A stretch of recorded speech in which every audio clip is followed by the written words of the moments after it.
kita dari kelompok 6 Sejarah Peradaban Islam akan berbincang santuy atau podcast ya yang bertema mungkin Khulafaur Rasyidin.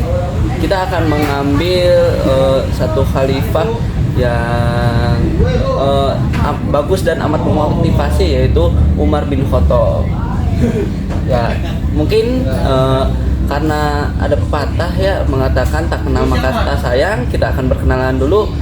Halo, saya Hanif Ainur Rafiq Al-Qais dari jurusan Bimbingan dan Konseling Islam kelas 1E. Lanjut. Saya ada September.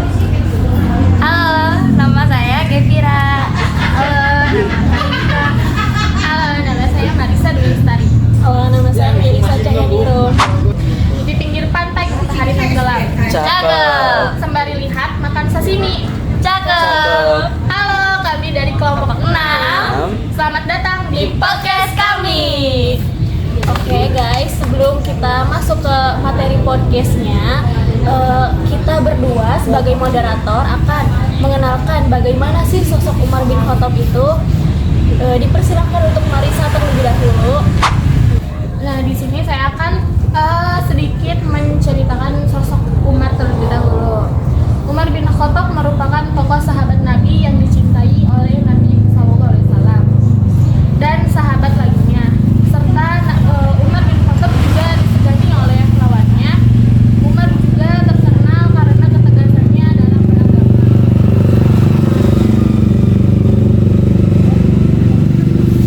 Nah, Umar bin Khattab juga adalah sosok pemberani dan tangguh, apalagi ketika berhadapan dengan para kafir dan musuh Islam.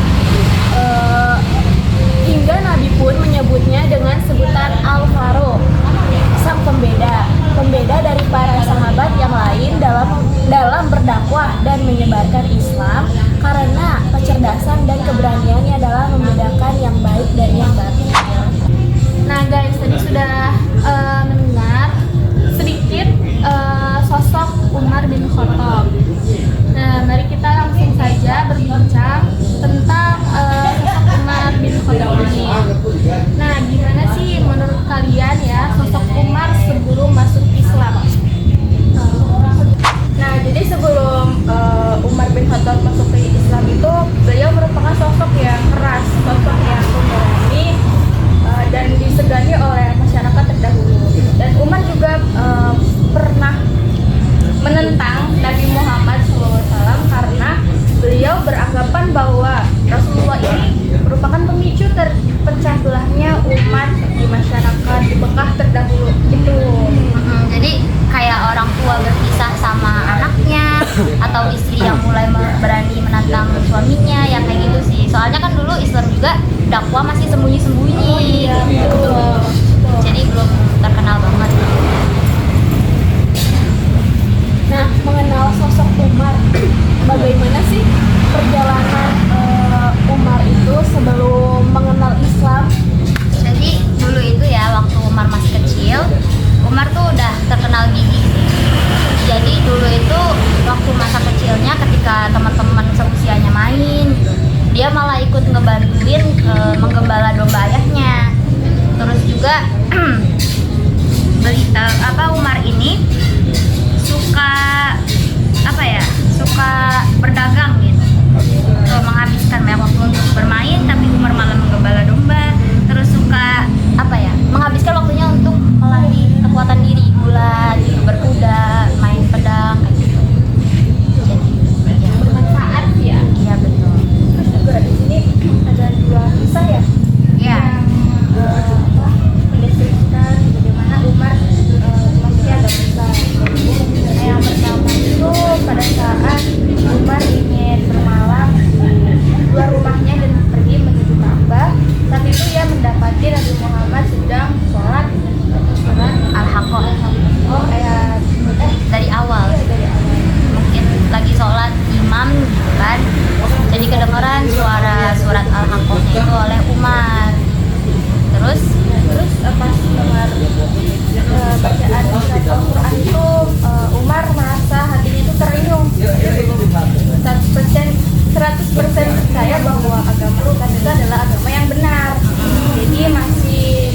bimbang gitu. Ya.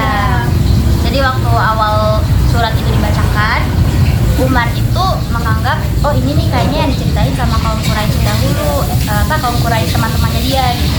Terus lanjut ke ayat 40-41, mulai itu terenyuh ayat tadi kan, terenyuh hatinya gitu.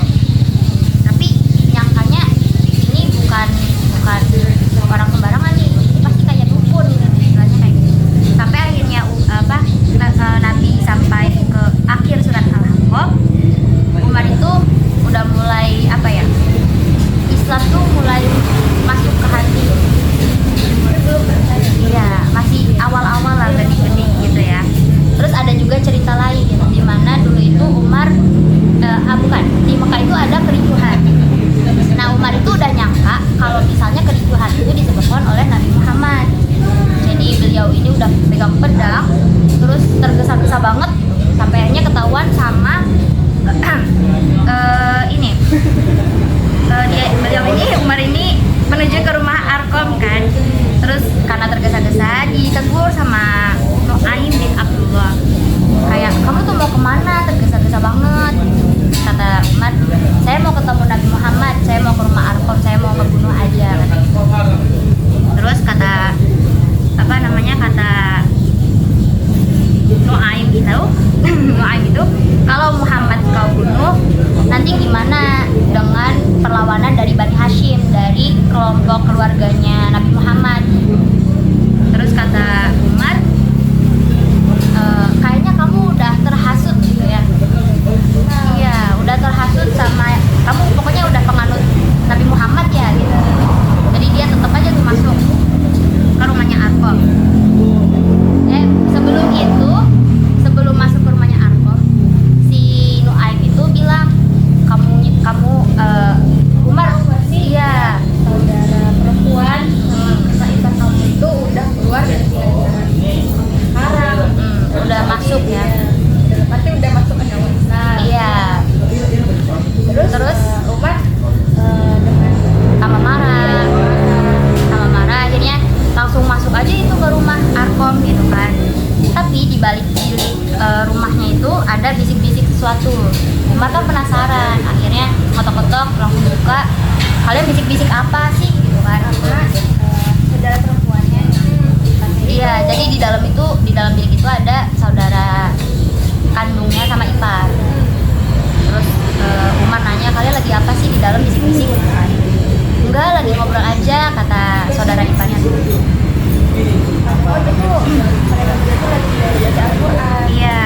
Nah waktu itu kan agak Islam masih terang benderang, terang-terangan. Iya. Mereka berdua baca Terus si Umar ini akhirnya penasaran, mana sih ini kitab yang kamu baca? Aku mau baca juga. Terus kata iparnya, jangan kamu ngasih, kamu harus mandi dulu. Akhirnya Umar mandi, terus mulai tuh membaca Al-Quran. Nah, Al-Qurannya itu dibuka secara acak sama Umar. Sampailah di surat Toha, ayat berapa ya waktu itu? Ayat 14. Terus mulai itu terenyuh juga, alangkah indah dan mulianya kalam ini. Jadi Umar penasaran sama sosok Nabi Muhammad. Akhirnya tolong bawa aku ke Nabi Muhammad. Terus yang punya rumah, si Arkom ini berkata, ya Allah, alhamdulillah gitu kan. Kalau misalnya Umar beneran masuk Islam, berarti jawaban Rasulullah atas doa kemarin itu terjawab. Soalnya Rasulullah itu berdoa, salah satu pemuka Quraisy itu Abu Jahal atau Umar itu salah satunya semoga bisa masuk Islam. Ternyata ya petunjuknya itu di Umar ini. Akhirnya diantarlah Umar ke Nabi Muhammad. Sampai di rumahnya Nabi Muhammad, Umar kan masih memegang pedang.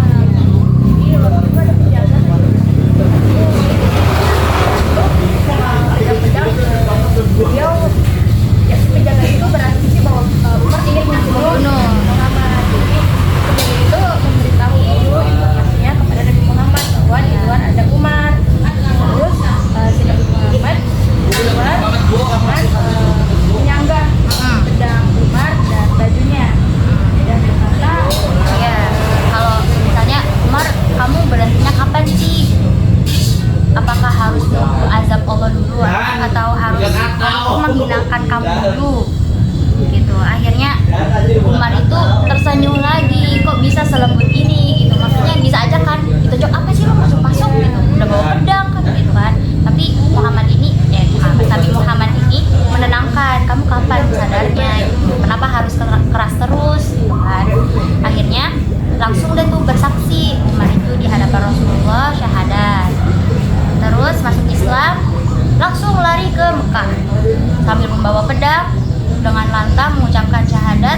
terus dengan bangga itu menyatakan kalau Umar itu saya udah masuk Islam, siapa yang berani nantang saya gitu. Akhirnya Quraisy kaget kan, terus langsung menyerbu Umar. Jadi karena Umar yang gagah ya. Iya, kuat, Jadi bisa melawan itu semua. iya. Iya, jadi Quraisy yang menentang dia juga kalah, sedangkan Umar tetap berdiri kokoh dengan tauhidnya. Nah, ada hadis yang mengatakan bahwa setan itu sangat takut dengan Umar. Nah, kira-kira apa sih yang membuat setan itu takut terhadap Umar? Kan dia ada hadis ya, katanya Umar tuh ditakuti oleh golongan jin dan setan gitu ya. Iya. Jadi itu ada beberapa poin jadi ya. Yang pertama itu Umar bin Khattab merupakan sosok yang kuat dan tidak hanya secara fisik ya, kan tadi sudah jelas secara fisik sudah gagah berani kuat ya. betul. Ini bukan hanya fisik saja Umar tuh, melainkan iman dan takwanya juga, akidahnya juga sudah kokoh dan kuat, memiliki keimanan yang sangat kokoh. Keimanan Umar bin Khattab terhadap Allah dan Rasulullah. Ada hadis yang mengatakan bahwa Umar itu sangat ditakuti oleh jin dan setan. Apa sih yang membuat Umar itu ditakuti oleh para jin dan setan itu? Ya. Kan di hadis itu katanya Umar itu disegani oleh atau ditakuti oleh golongan jin dan setan ya. Sebenarnya ini ada beberapa poin sih. Yang pertama, Umar itu selain gagah fisik, dia juga kokoh akan akidah dan imannya. Terus Umar merupakan sosok yang sederhana, tidak rendah hati. Dia juga sosok yang tidak sibuk dengan urusan dunia. Bahkan Umar bin Khattab rela berkeliling mencari rakyatnya yang miskin dan menyedekahkan sebagian hartanya untuk kepentingan kaum muslimin. Terus yang ketiga, Umar bin Khattab adalah salah satu sahabat yang sangat dicintai Nabi Muhammad. Umar bin Khattab karena kejelian dan kejernihan berpikir. Itu mungkin kurang lebih seperti itu. Nah, bagaimana sih perjalanan Umar saat diangkat menjadi seorang khalifah itu? Jadi Umar itu sebelumnya ditunjuk langsung oleh Khalifah Abu Bakar. Jadi Abu Bakar sebelum meninggal sudah meninggalkan wasiat untuk khalifahnya dilanjutkan langsung oleh Umar. Kayak gitu. Terus Karena sifat Umar juga yang mencerminkan sebagai seorang pemimpin, ya, seperti tegas, bijaksana, tanggung jawab. Itu diutus dari Abu Bakar sangat cocok. Terus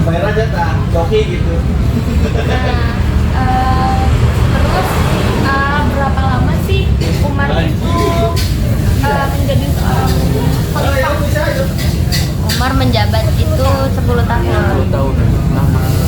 13 Hijriah sampai 23 Hijriah. Atau 634 sampai 644 Masehi. Cukup lama. lama ya. Iya. Nah, ngomong-ngomong, bagaimana sih respon para umat muslim terhadap pengangkatan Umar bin Khattab itu sebagai khalifah? Karena mungkin ditunjuk langsung sama Abu Bakar, di mana Abu Bakar itu kan dulu sosok yang dipercaya sahabat juga kan. Kalau nggak salah Abu Bakar dulu diangkat menjadi khalifah karena langsung dari Muhammad ya, Iya. langsung dari Nabi Muhammad. Ketika Abu Bakar memutuskan Umar aja yang jadi penerus saya, sahabat pun menyetujui. Terus respon umat muslim juga senang, Iya. bangga karena udah tahu sih seluk beluk Umar itu yang tegas gitu. Jadi Cocok banget, Cocok. udah gagah, imannya kuat. betul. Jadi sorak-sorai ketika Umar menjadi khalifah. Sangat setuju ya dengan Umar menggantikan sosok Abu Bakar. Nah, lanjut, bagaimana apa saja kebijakan Umar pada saat menjadi khalifah? Yang pertama itu kebijakannya tentu saja melanjutkan kebijakan yang khalifah sebelumnya, yaitu Abu Bakar. Itu kebijakan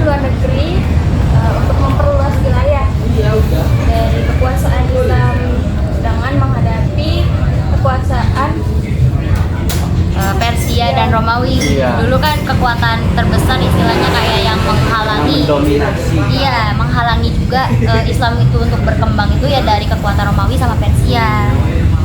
Gitu. Terus Membagi wilayah menjadi wilayah negara Madinah menjadi 8 provinsi yang Iya. terdiri dari kota Mekah, Madinah, Suriah, Jazirah, Basra, Kufra, Mesir dan Palestina. Terus juga selain itu mengubah administrasi pemerintahan dari sentralisasi menjadi desentralisasi. Selanjutnya juga ada membentuk majelis permusyawaratan sebagai pemegang kekuasaan tertinggi dalam ajaran Suriah, Syura. jadi ada dibangun dewan-dewan lah kalau sekarang tuh buat menyelesaikan salah satu suatu masalah. Terus lanjut pemegangan ya membangun dewan yang berfungsi memperlancar adil. Terus lanjut pemegang kekuasaan eksekutif juga menurut menurut Umar itu pemimpin yang baik harus menjadi pemimpin politik dan pemimpin agama. Jadi dua-duanya dapat duniawi dan akhirat.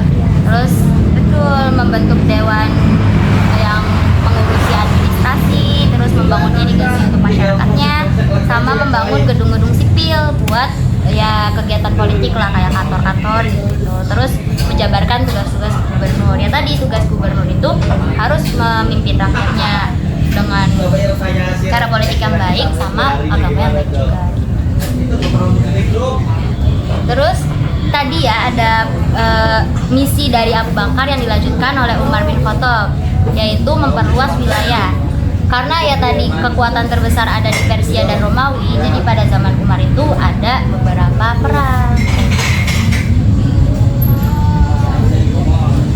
Tadi ada yang menjelaskan tentang desentralisasi ya. Nah, desentralisasi itu apa sih? Kalian, desentralisasi merupakan bentuk pembagian kewenangan dari yang atas hingga ke bawah, berupa tugas-tugas kewenangan dari bawah. Ya, kayak gitu. Jadi dari atas kasih tugas nih ke bawahan-bawahannya, kayak misal ke presiden, ke gubernur, gini-gini gitu. Nah, membahas tentang perang. Kira-kira perang apa saja sih yang terjadi pada masa kekhalifahan Umar bin Khattab itu? Dulu itu ada perang Qadisiyah.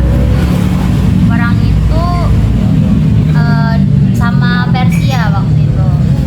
Jadi dari pimpinan perang itu mengajak dulu pihak Persia mau damai dengan membayar jizyah atau mau berperang, tapi ternyata pihak Persianya mau berperang. Akhirnya berperanglah tuh dan dimenangkan oleh kaum muslim.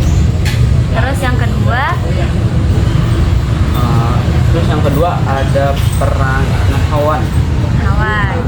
Ini perang ini yang dipimpin oleh Fath al-Fut oleh kaum muslimin ya.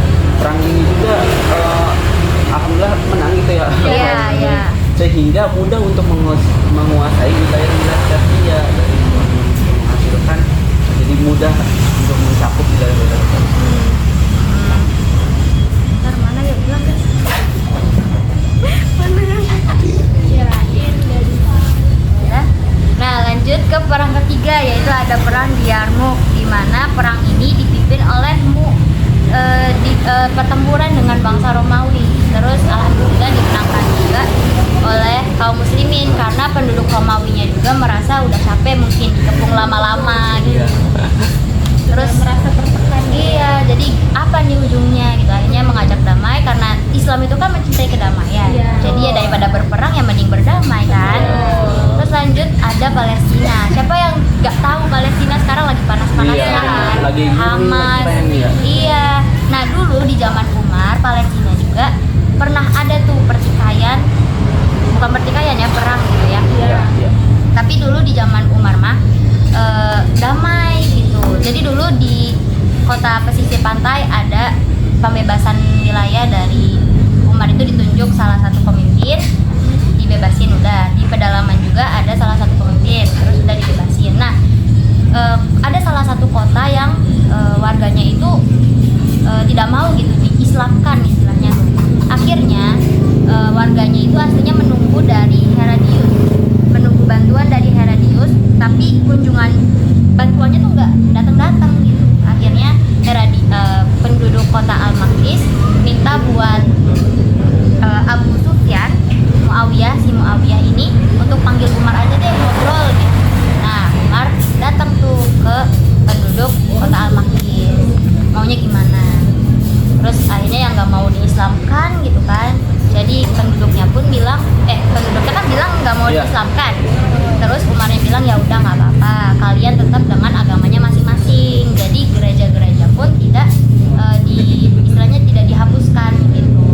Jadi zamannya Umar, Palestina dulu damai semua agama gitu. Tapi Umar juga dapat syarat, kayak mengajukan syarat kalau misalnya nanti kalian hidup damai tapi jangan dekat-dekat kelompok Yahudi, terus membayar jizyah gitu. Terus ada pembebasan Mesir dari Romawi di bawah pimpinan Amr bin As. Dulu bangsa Romawi itu pajaknya tinggi banget, jadi penduduknya merasa tertindas gitu.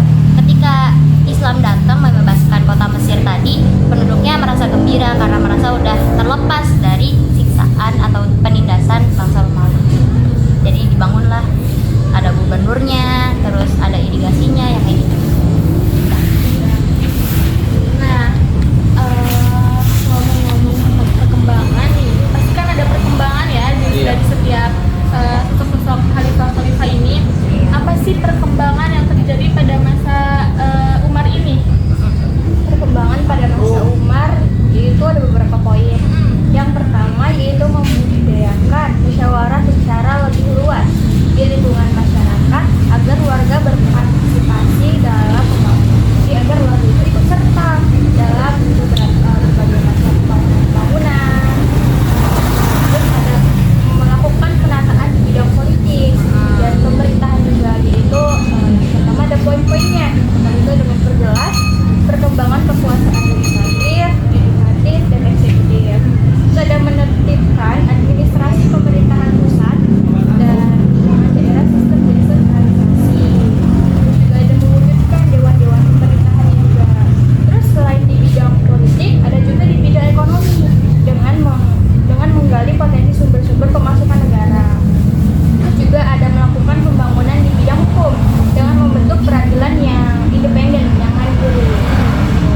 Ada membangun irigasi pertanian, terus ada juga di bidang ilmu pengetahuan. Umar juga menetapkan kebijakan dengan bahasa Arab digunakan sebagai pedoman. Jadi untuk memahami Al-Quran dan hadis. Jadi saat itu bahasa tersebut disalurkan dengan sahabat-sahabat Umar yang masa itu untuk mempelajarkannya di luar Arab. Jadi sebagai metode penyebaran agama Islam melalui bahasa Arab tentang Al-Quran dan hadis.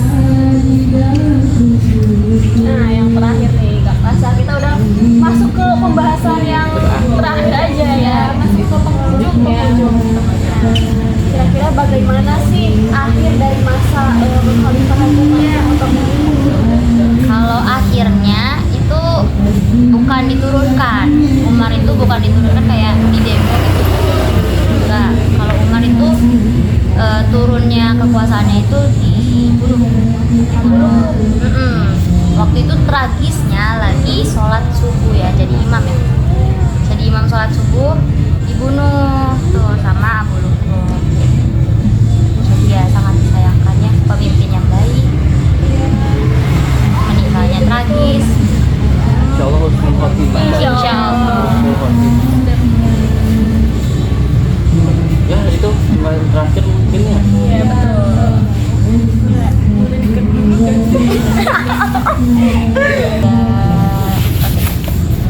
Nah, kira-kira nih menurut kalian ada nggak sih kisah-kisah inspiratif dari sosok Khalifah Umar di kota ini?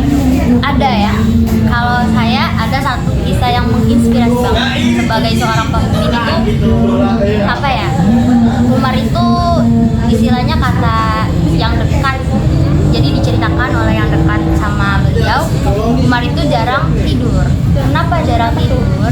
Karena Umar itu kalau malam sukanya dihabiskan untuk berzikir. Terus kalau siang beliau ini berpuasa tapi bukan buat dirinya, tapi buat supaya rakyatnya sejahtera.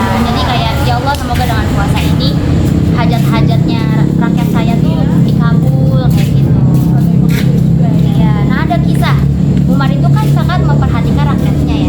jadi kalau zaman sekarang tuh suka seluk beluk apa ya, kayak pemerintah ke dalam pedalaman itu lihat-lihat gitu. Nah Umar itu pernah kayak gitu, jadi menyamar sebagai orang biasa, terus bertemulah sama nenek-nenek lagi masak kalau nggak salah. Terus Umar nanya, "Nek, gimana pendapat nenek tentang Khalifah Umar itu?" katanya gitu. Nah neneknya kan nggak tahu kan, karena Umarnya itu ya biasa aja gitu kayak orang biasa. Terus kata Umarnya, "Celaka aja lah Umar tuh, pemimpinnya nggak bener. Masa dia nggak tahu sih di keadaan rakyatnya? Mungkin Nek karena tempat neneknya pedalaman," kata Umar begitu, "jadi nggak terjangkau sama Umarnya." Terus kata neneknya, kata nenek tuanya, "Kalau pemimpin dimanapun berada ya harus tahu semua wilayahnya dong, semua wilayah kekuasaannya harus tahu keadaannya, entah itu pedalaman atau pinggiran kota harus tahu semuanya." Akhirnya Umarnya, aduh mana bahas saya gitu kan, ternyata saya kurang baik dalam memimpin gitu. Akhirnya Umar bilang, "Nek, kalau seandainya kezoliman Umar dibayar, saya denda deh, kira-kira berapa uang sih?" "Udah kamu jangan bercanda, Umar tuh kayak gini kayak gini." Terus kata Umarnya, "Gak apa-apa, betulan, nanti saya ganti biar kezoliman Umar itu diganti dengan uang saya ini yang saya berikan ke nenek nanti." Akhirnya nenek tua ini bilang, gak bilang sih, tapi akhirnya si Umarnya ini kan menolak tuh neneknya, kiranya bercanda kan. Akhirnya Umar ini kasih 25 dinar untuk harga denda lah, sebagai tanda tidak memperhatikan nenek tua ini gitu. Akhirnya nenek tua bilang makasih kayak gini. Ternyata ada yang lewat kayak ya umurul mukminin, amirul mukminin, kayak menyapa gitu, pemimpin kok di sini gitu. Dia ini mengenali. Iya, mengenali Umar, kok ada pemimpin di pedalaman gitu kan. Terus neneknya kaget, "Aduh maaf ya, saya kira Anda itu bukan Umar, jadi saya belak-belakan aja cerita gitu kan." "Iya nggak apa-apa Nek, saya minta maaf ya karena selama ini nggak memerhatikan kondisi rakyatnya gitu." Akhirnya Umar itu buat janji sama Allah, disobek bajunya, terus Bismillah, semoga dengan sedekah ini Allah nggak nagih janji saya lagi sebagai pemimpin yang zalim gitu. Jadi biar nggak ditagih lagi sama Allah di akhirat gitu.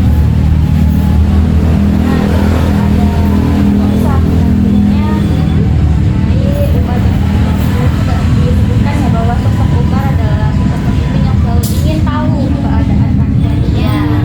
Nah, itu sedang menyamar juga dan bertemu seorang ibu dengan anaknya yang digendong. Nah, si anak ini sedang memasak, tapi anak itu sambil menangis, Lapar ya. Jadi setelah dilihat-lihat, Umar melihat pemimpin ini memasaknya tuh nggak selesai. Iya, nggak matang-matang, masak apa? Sampai ketika Umar bertanya kepada pemimpinnya, melihat apa yang dimasak oleh ibunya, ternyata yang dimasak oleh ibu itu batu. Jadi dasar itu juga Umar merasa kaget dan buru-buru kembali untuk mengambil batu yang digunakan kepada ibu dan ibu tersebut. Jadi lagi anaknya. Jadi sangat pemurah, memperhatikan rakyatnya dengan baik. Jadi pemimpin yang baik, kalau pemimpinnya kenyang, rakyatnya juga harus kenyang. Oke guys, jadi kesimpulan yang dapat kita ambil dari kisah masa kekhalifahan Umar bin Khattab yaitu pada masa pemerintahannya banyak perkembangan yang terjadi di wilayah yang dipimpinnya, mulai dari ilmu pengetahuan yang berkembang pesat hingga pembentukan politik. Beliau juga memiliki kebijakan yang nantinya akan mengembangkan segala aspek. Umar juga di akhir jabatannya bukan karena diturunkan, melainkan dibunuh saat menjadi imam sholat subuh. Oke guys, mungkin cukup sekian podcast dari kelompok 6. Jangan lupa apa? Like, comment, share, and subscribe. Wassalamualaikum warahmatullahi wabarakatuh. Dadah. See you.